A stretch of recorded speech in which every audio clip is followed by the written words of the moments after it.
Hey everyone, welcome back to my channel. My name is Alexis and this is the hub for all things yoga, animals, lifestyle, and fun. On today's episode, we're going to be talking about my top 5 tips for starting your yoga journey.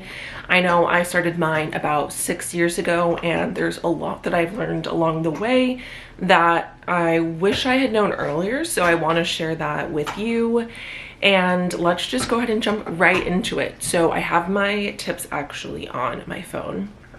So if you're a beginner, or if you're thinking about joining yoga, you're curious about it, and maybe you've taken a few classes, but you want to go a little bit deeper, this is the video for you. I'm sorry, oh, my dog is chewing on a bone, so she's very loud. Okay, so the first tip is, it's not about flexibility. It never has been, and it never will be.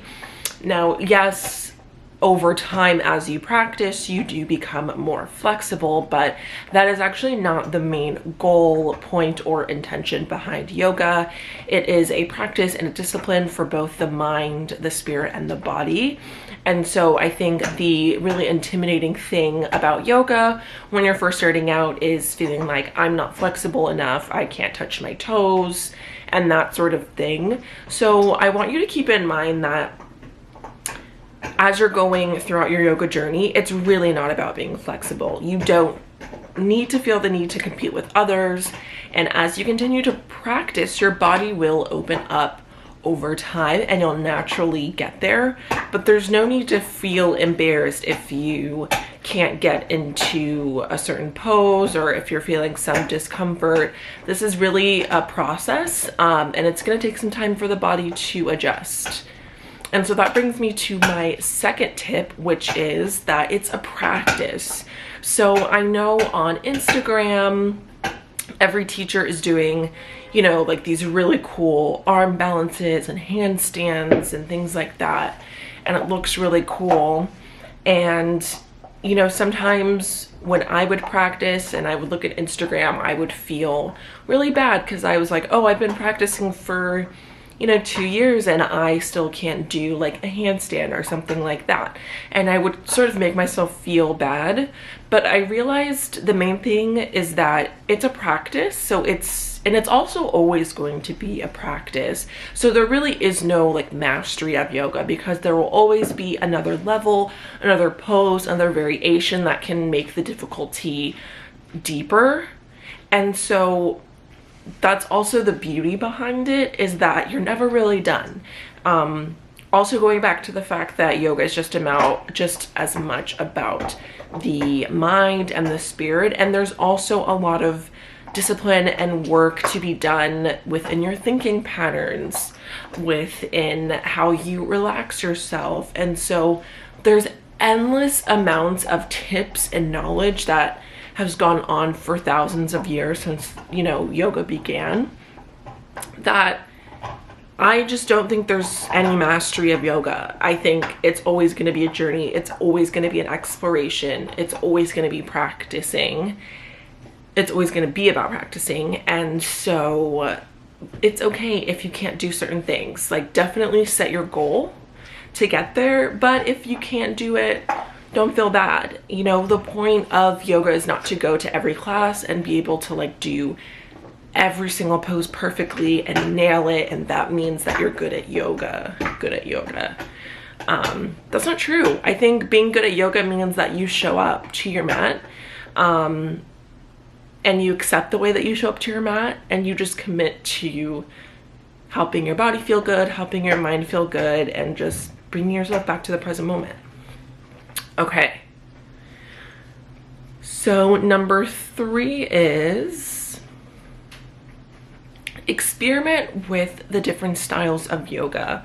There are a bunch of different styles of yoga. There is Hatha, Vinyasa, Yin, restorative, and sometimes each studio, like each yoga studio, has its own unique little variation of how they like to practice things. I know at the studio that I teach at, we teach to the beat of the music, so it's more fast-paced than normal at certain points in the class. And then there are also some like poses that have our own unique names. They're maybe not the names of like the traditional poses, but it's just some way that we can help to like differentiate ourselves and really offer something unique to students. So there are different forms of yoga, so you can most likely find something that works for you. If you're wanting to work on flexibility, maybe you want something a little bit slower, deeper, you know, you could do a yin class where you're holding poses for 8 to 10 breaths. But, you know, sitting still for that long is hard, so that might be more of a mental challenge. So maybe if you're really working on calming your thoughts, mental discipline, sitting still, yin is great for you. For those who who enjoy being athletic, and who enjoy moving at a fast pace, definitely try vinyasa. You know, it's a continuous flow of poses. Each pose, you know, it has an in breath and an out breath. And so there is like this constant, almost like this state of, like this trance state as you're going through each pose, because you're so focused on getting from one into the next. And so it does keep you very, very focused on the moment. And then restorative is also a great one too. I think I really like that one for like a form of self-care. If you just kind of want to like fluff some pillows, lay down and treat yourself to like some deep belly breaths, you know, that's really great too. So, you know, if you maybe went to a class and didn't love it, maybe you didn't find your style yet. So do some research into what kind of styles you like. I would recommend trying all of them and then seeing which one resonates with you the most, and then pursuing that one.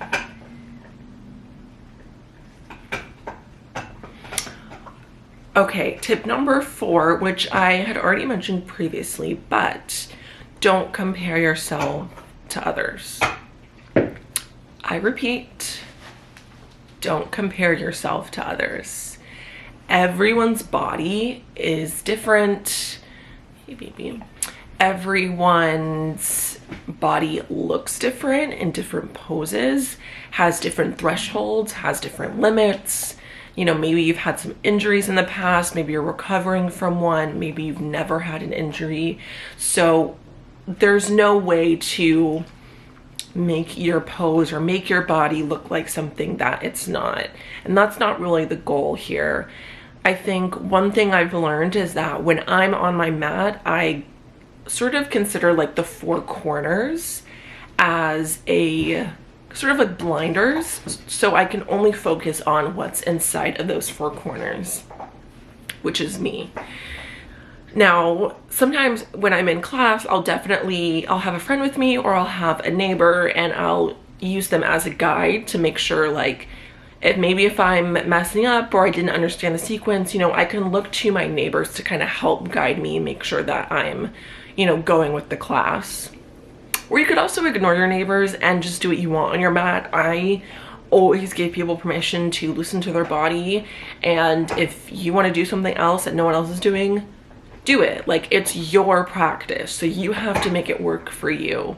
But there's really, comparing yourself is just going to make the practice of yoga become this competition for yourself. It becomes a space where the ego can dominate and make you feel bad about yourself, make it about tearing others down or being better than others, and the list goes on. So, you know, just be patient with yourself and know that the more that you can focus on your body, appreciating your body, working with what you've got, you're going to really learn a lot about the practice.